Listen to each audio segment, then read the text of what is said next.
मराठमोळा मान पदरात सजला, निळा हिरवा लाल सोन झळाळी, शिवशाही पैठणी महाराष्ट्राची शान आली. आईच्या पदरात आजीची आठवण, पैठणी संगे जपले संस्कारांचं धन.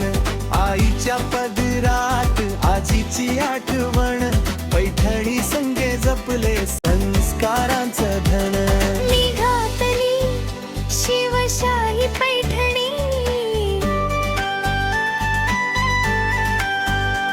सोन्याच्या धाग्यात त्या गुंफली शान माझी. नजरेत इतिहास चालण्यात रुबाब, मराठमोळा माझा अभिमान.